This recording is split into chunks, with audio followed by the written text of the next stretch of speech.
To international news now, Israel has told around 1 million Palestinians in the northern part of Gaza to move down to the southern part of the territory within the next 24 hours, a likely indication that a ground invasion is coming soon.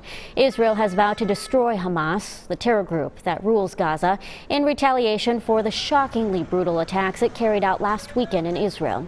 As the death toll climbs on the Palestinian side, the former head of Hamas called for protests worldwide today in what's being referred to as a day of rage, leading to increased security measures around the world and at home. Natalie Brand reports from Washington. Leaflets rained down on northern Gaza Friday, Israel telling Palestinians to move south, a sign that a ground invasion is likely coming soon. Residents packed into vehicles. More than 1 million people live in and around Gaza City. And even if people move south, there's no way out of Gaza. The border to Egypt is blocked.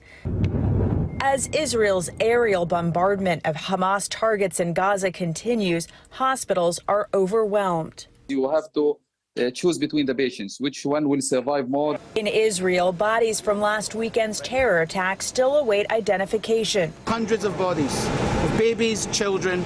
U.S. Defense Secretary Lloyd Austin traveled to Israel Friday, where he said the U.S. is ready to send more military aid.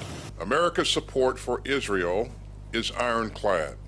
Here at home, federal and local law enforcement agencies across the country have increased security measures, including here at the nation's capital, after the former head of Hamas called for a global day of rage.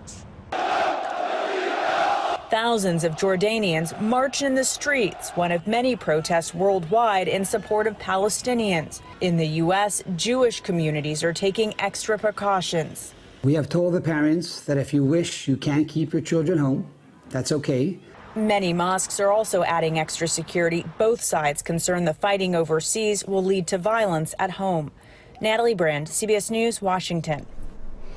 The U.S. State Department says it's arranging evacuation flights to get Americans out of Israel. The agency says that at least 20,000 U.S. citizens have reached out since the Hamas attacks.